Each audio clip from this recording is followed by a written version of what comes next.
कल्पना कीजिए, हजारों ताल और मृदंग की आवाज के बीच जय जगन्नाथ का नारा आसमान में गूंज रहा है।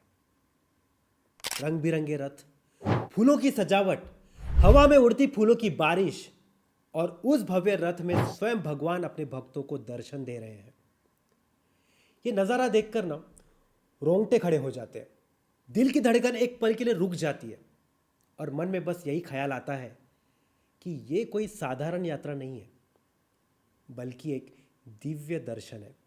नमस्कार, मैं हेमंत हड़ाव आप सभी का स्वागत करता हूं पुस्तकालय हिंदी यूट्यूब चैनल पर।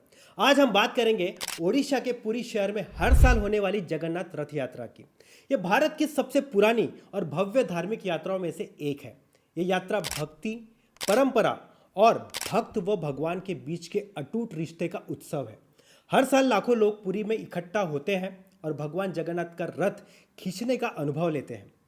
और इस यात्रा को देखना मतलब पूरी जिंदगी के लिए एक यादगार पल को अपने दिल में संजो लेना है, क्योंकि यहाँ सिर्फ पूजा नहीं होती, यहाँ तो भगवान खुद अपने भक्तों से मिलने आते हैं। रथ खींचते वक्त आंखों में आंसू आ जाते हैं। ऐसा लगता है मानो भगवान हमारे पास चलकर आ रहे हैं। और यही है जगन्नाथपुरी रथ यात्रा का अनुभव। हर साल पुरी में भगवान जगन्नाथ, बलभद्र और सुभद्रा के रथों की ये भव्य यात्रा लाखों भक्तों को एकजुट करती है। और ये सिर्फ एक यात्रा नहीं, बल्कि भक्ति, परंपरा, एकता का अनोखा मेल है। तो चलिए शुरू करते हैं। तो सबसे पहले ये जानते हैं कि आखिर ये रथ यात्रा शुरू कैसे हुई और इसका महत्व क्या है। जगन्नाथ रथ यात्रा सिर्फ एक धार्मिक परंपरा नहीं है, इसके पीछे कई पौराणिक कथाएं और ऐतिहासिक कहानियां जुड़ी हैं जो हजारों सालों से चलती आ रही है। ये कथाएं भगवान श्री कृष्ण के जीवन, भक्तों के प्रेम और लोक परंपराओं से जुड़ी है। जगन्नाथ की मूर्ति की कहानी एक बहुत पुरानी और भावुक कहानी है। उनके अनुसार जब भगवान श्री कृष्ण का देहांत हुआ तो उनका शरीर गंगा के पानी में विलीन हो गया, लेकिन उनका हृदय बचा रहा और उस हृदय को ब्रह्म पदार्थ के रूप में पूजा जाने लगा और उसी को पुरी के मंदिर में जगन्नाथ की मूर्ति में रखा गया है। जगन्नाथ की मूर्ति का एक और इतिहास है। कहते हैं कि ये मूर्ति अभी भी अधूरी है, क्योंकि इसे स्वयं विश्वकर्मा ने बनाया था और अधूरी हालत में ही छोड़ दिया गया। हर 12 साल में नई मूर्तियां बनाई जाती हैं, जिसे नवकलेवर कहते हैं। और इस दौरान उस ब्रह्म पदार्थ को बहुत गुप्त तरीके से पुरानी मूर्ति से नई मूर्ति में स्थानांतरित किया जाता है।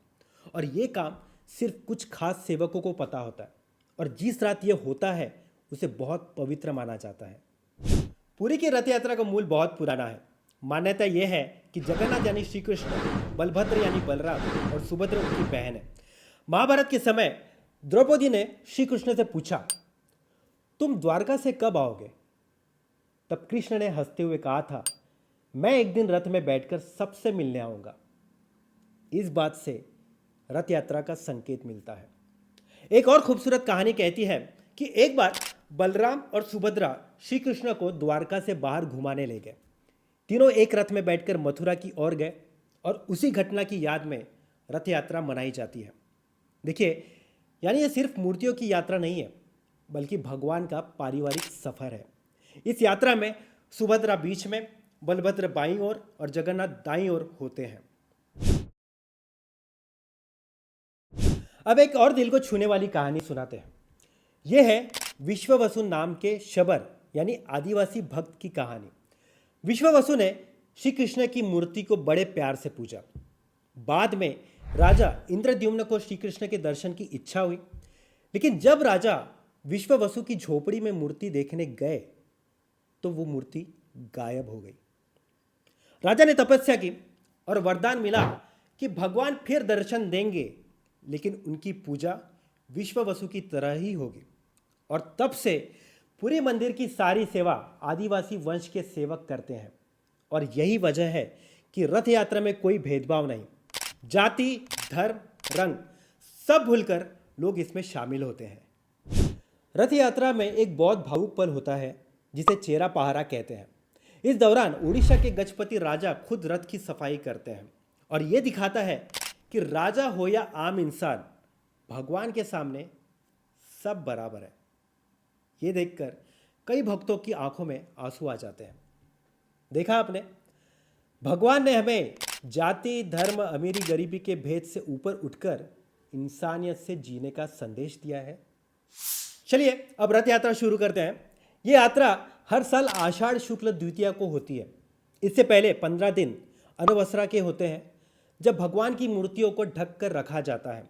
इसे भगवान का विश्राम माना जाता है। फिर नेत्रोत्सव होता है, जिसमें भगवान को नई दृष्टि दी जाती है। रथ यात्रा के दिन भगवान जगन्नाथ, बलभद्र और सुभद्र को अलग अलग रंग बिरंगे लकड़ी के रथों में बिठाया जाता है। जगन्नाथ का रथ, जिसे नंदीघोष कहा जाता है, उसका रंग होता है लाल। बलभद्र का रथ, जिसको तालध्वज कहते हैं, जिसका रंग होता है हरा। सुभद्रा का रथ, जिसे कहते हैं पद्मध्वज, जिसका रंग होता है पीला। और इन रथों को सजाने में हजारों कारीगर काम करते हैं। और ख़ास बात यह है कि हर साल नए रथ बनाए जाते हैं और रथ खींचने का मौका हर भक्त को मिलता है।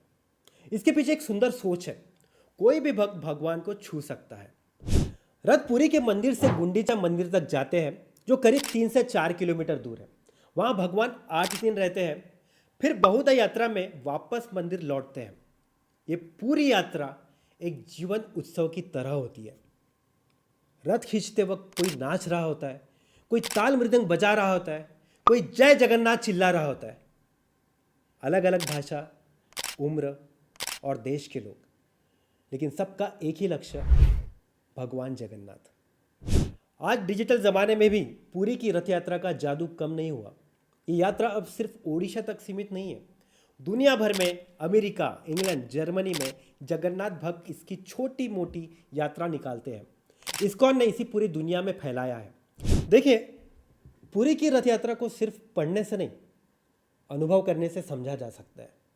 रथ खींचते वक्त एक अजीब सी शांति मिलती है, ठंडक महसूस होती है। और ये यात्रा हमें सिखाती है नम्रता, भक्ति और विश्व बंधुत्व। तो दोस्तों, कैसी लगी आज की जानकारी? बहुत कुछ सीखा होगा आपने। तो हमें कमेंट में ज़रूर बताइए कि आपको ये वीडियो कैसा लगा। और ख़ास खबर यह है कि इस साल रथ यात्रा 27 जून को है। अगर मौका हो तो ज़रूर शामिल हो और अपना अनुभव हमें ज़रूर कमेंट में शेयर कीजिए। तो आज का सवाल है, अगर आपको एक दिन पूरी रथ यात्रा में जाने का मौका मिले तो रथ खींचते वक्त आप भगवान से क्या मांगेंगे? अपना जवाब हमें कमेंट में ज़रूर बताइए। अगर आपको हमारा ये वीडियो पसंद आए तो लाइक करें, शेयर करें और हमारे चैनल को सब्सक्राइब कीजिए। तो मिलते हैं अगले एपिसोड में। तब तक के कुछ ना कुछ पढ़ते रहिए, क्योंकि पढ़ोगे तो बढ़ोगे।